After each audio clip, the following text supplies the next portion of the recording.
आमच्या भाषेचं लग्न जमलं आहे तर आम्ही गेलेलो आज खरेदी करण्यासाठी. आता खरेदी काही नाही, साड्या घ्यायच्या होत्या.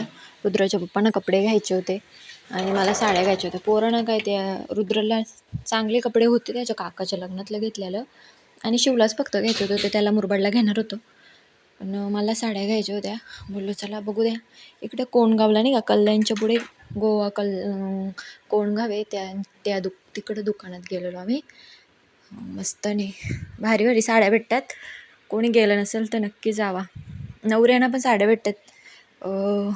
घागरा, साडी, नऊवारी देण्यासाठी साड्या, ब्लाऊज पीस, बाप्यांना पण सगळं भेटते. मस्त कपडे घेतलेलं आम्ही, खरेदी झालेली आमची. हे रुद्राच्या बाप्पांना ड्रेस घेतलेला, तिथं घालून बघत होते. 2-3 घातलेले पण ते काय आवडले नव्हते. हे थोडे बरं वाटले. बघू आता. साड्या घेतल्यात मी, ते तुम्हाला नंतर ब्लाऊज शिवायला दिलेत, मग नंतर दाखवेल मी. आणि मग तिकडनं येत होतो, दुपार झालेली जाम, संध्याकाळ. तर मग इथं बिर्ला मंदिर आहे ना, तिथं थांबलेलो कल्याणला. गाडीवर गेल्यावर फिरता येतो, पण तसं आपण गावाला गेल्यावर मग फिरता नाही येत आपल्याला. मग इथं गेलेलो मंदिरावर. आमच्या अवतारा बघा कशी झालेली. एवढा ऊन होता बाबा, फिरून फिरून आम्ही हैराण झालेलो अगोदरच. आणि उन्हामध्ये किती विचित्र काम, ऊन जास्तच होता. आणि हा मध्ये थोड्या पायऱ्या चढून झाल्यावर हा मध्ये स्पॉट आहे. इथं पण मस्त फोटो बिटो काढतात लोक. इथं तेरे नाम पिक्चरची शूटिंग झाले असे रुद्राचे पप्पा मला सांगत होते, मला नाही माहिती. मग आम्ही आतमध्ये पूर्ण गार्डन आहे. इथं सेल्फी आणि अशी व्हिडिओ बनवायला परमिशन नव्हती, तिथे लगेच बोलतात. मोबाईलनी करायचं होतं, मग मोबाईलनी केले. मग बघा मस्त नाही, मंदिर जाम भारी, जाम मोठं आहे. आणि मेन म्हणजे फिरायला बसायला लोक येतात, जोडपी. मस्त नाही, नवीन लग्न झालेलं असेल ते इकडे यायचं, भारी बसायला मस्त निवांत. कोणी आपल्याला ओळखणारा पण नसतो. आणि पूर्ण हाताने कोरीव काम केलेलं आहे, जाम भारी. एवढे मोठे मोठे खांब आहेत, पण त्याच्यावर पूर्ण नक्षी काम केलं आहे बघा, मार्बलवर. किती छान वाटतंय ना. मग मी इथं पाय पडून झालं माझा. रुद्राचे पप्पा, रुद्र सगळी पाय पडत होती. आणि मेन जाण्याचं कारण म्हणजे रुद्राचा बड्डे होता त्या दिवशी, म्हणून गेलेलो.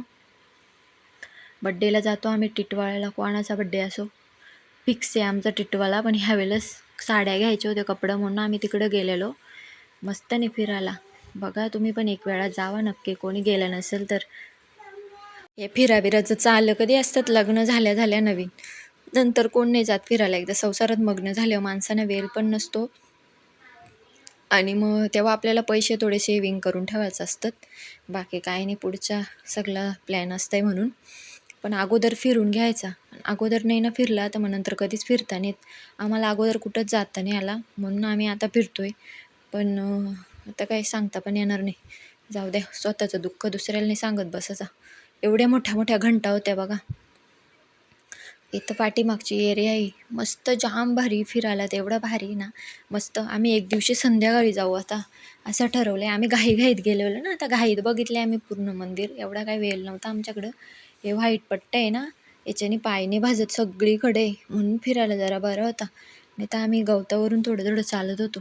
एवढा गरम ना बाबा, गरमी किती वाढले हल्ली. काय फिरायची सोय राहिली का. मग रुद्राचे पप्पा, मी सगळे आतमध्ये बसलेलो. तिथं दुसरे पण लोक होते, त्यांच्यासोबत जरा पाणी बिणी पिलो.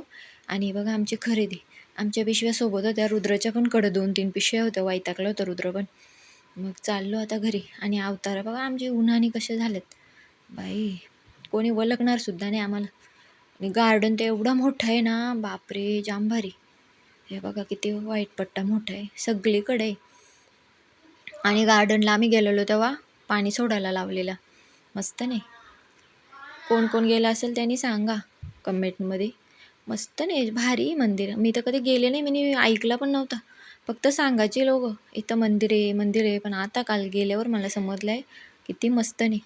मग नळबिल होतं तिथं. मलाही उन्हातून आलेलो आम्ही, माझा हातपाय धुवायला घेतले, हातपाय धुतले, शिवणी धुतले मी, रुद्राचे पप्पा. आणि मग निवांत जरा बसलो 5-10 मिनटं. आणि मग निघलो. जरा ऊन पण खाली झालेलं नाही, इथं ऊनच लागत नव्हता. एवढं शांत होतं ना बापा, जाम भारी वातावरण होतं, मस्त निवांत. पाणी पण सोडलेलं थंड झालेला. आणि तिथं मोठी मोठी झाडं होती, त्यांची सावळी पण होती.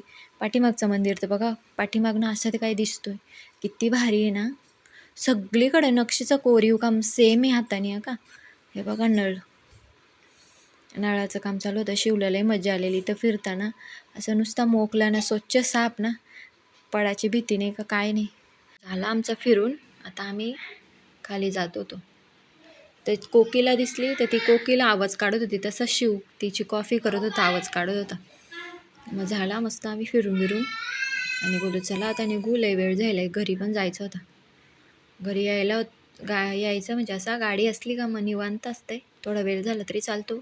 आणि ऊन एवढा आहे का संध्याकाळीच फिरायला बरं वाटतंय. तसा उन्हात तर कोणी जाणार नाही.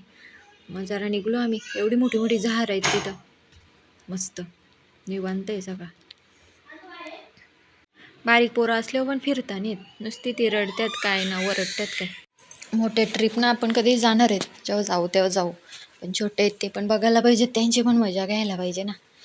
म्हणून गेलो, जरा मस्त फिरलो बिरलो ना.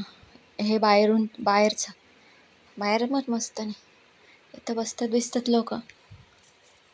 इथं चपलींचं स्टॉल आहे. म्हणजे अपंग आहेत ते त्यांचं दुकान आहे तो स्टॉल. मग तिथं चपली ठेवायच्या. कोणी मदत म्हणून ते पैसे नाही मागत, पण आपल्याला जर वाटला तर द्यायचे पैसे. मग रुद्राचे पप्पा ठेवलेले चपली तिथं, मग आम्ही दिले पैसे मग चपली घेतल्या. खाली उतरलो तर हे बोरं आंबं चिंचा सगळ्यांनी आलेलं. आता रुद्राला लगेच वाटलं ना, खायची इच्छा तिथं, घ्यायचे ना घ्यायचे. त्याला घेतला 10 रुपयाचा, काय आम्हाला घेतला. मग रुद्र शिव पण खातो बघा. आणि मंदिरात न्यायला हार नारळ फुलं सगळं भेटतो इथं खालीच. पण आम्हाला काहीच माहीत नव्हतं, आम्ही पहिल्यांदाच आलेलो, मग आम्ही काहीच घेतला नव्हता. आता माहीतच नाही तर कसं घेणार. मग नंतर रुद्राचे बाप्पा बोलतात थांबा आता मॉलमध्ये पण थांबू. मग जरा अर्धा तास 1 तास मॉलमध्येच गेला. खाली काही किराणाचा आम्हाला तर काही घ्यायचा नव्हता, एवढा लांबून कुठं न्यायचा. कल्याणची मुरबाडला. मग वरती गेलो, वरती थोडाफार घेतला. 400-500 रुपयाची झालेली आमची खरेदी. इथं शिव बघा स्वतःचं घर असल्यावर कसं फिरतो मस्त. मग जरा फिरलो, लिफ्टमध्ये आलो खाली आणि मग आलो घरी. चला मग बाय.